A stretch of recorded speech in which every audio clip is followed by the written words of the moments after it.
یعنی اللہ کی نعمتوں کو گزارتے تھے. اللہ کی جو بھی نعمتیں ہیں اس کو شکر کرنا. جو ہمارے سامنے آ گیا وہ بسم اللہ الرحمن الرحیم کر کے کھانا, اس کے بعد میں الحمدللہ رب العالمین.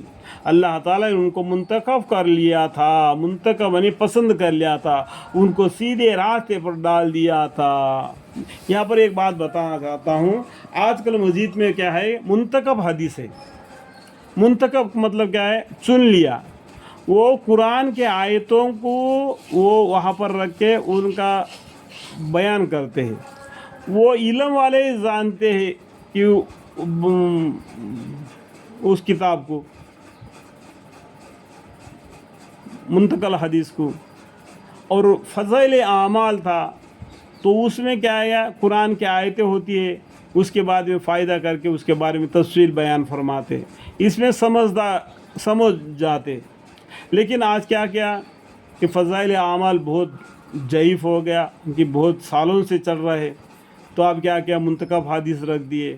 منتخب حدیث کو میکزیمم قرآن کے آیتوں میں ہے, وہ منتخب ہے, چن لیا ہوا ہے قرآن کے آیتوں کو, تو یہ بیان ہو جاتا ہے. تو اس کو عام لوگ سمجھتے نہیں نا, تو علم والے ان کو کھولم کر کے سمجھانا چاہیے.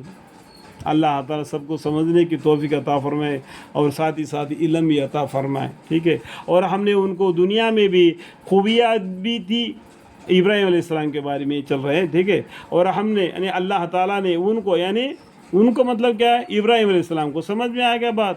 اور ہم نے کا مطلب کیا, اللہ تعالیٰ نے ان کو مطلب کیا ہے, ابراہیم علیہ السلام کو دنیا میں بھی خوبیاں دی تھی اور آخرت میں بھی اچھے لوگوں میں ہوں گے. سب سے پہلے کپڑے کن کو پہنائے جائیں گے, ابراہیم علیہ السلام کو قیامت کے دن میں, کیونکہ سبھی آدمی ننگے ہوں گے نا. ٹھیک ہے. پھر ہم نے آپ کے پاس وہی بھیجی کہ آپ ابراہیم علیہ السلام کے طریقہ پر جو بالکل ایک طرح کے ہو رہے تھے چلیے وہاں شرک کرنے والوں میں سے نہ تھے. یعنی پیغمبر صلی اللہ علیہ وسلم کے پاس اللہ تعالیٰ نے وہی بھیجی کیا کر کے, ابراہیم علیہ السلام کے سنت پر چلو, کیونکہ ابراہیم علیہ السلام شرک کرنے والوں میں سے نہ تھے. پھر ہم نے کا مطلب کیا, اللہ تعالیٰ نے آپ مطلب کیا ہے محمد مصطفیٰ صلی اللہ علیہ وسلم کے پاس وہی بھیجی کہ آپ ابراہیم علیہ السلام کے طریقہ پر جو کہ بالکل ایک طرف کے ہو رہے تھے چلیے, اور شرک کرنے والوں میں سے نہ تھے. کون, ابراہیم علیہ السلام, وہ شرک کرنے والوں میں سے نہ تھے, اس لیے آپ ان کے راہ پر چلو. تو اس لیے مسلمانوں کی ان کے سنت پر ہے, ابراہیم علیہ السلام کے سنت پر اپنا زندگی قرآن کے ساتھ بشر کر رہے ہیں. سمجھ میں آیا بات؟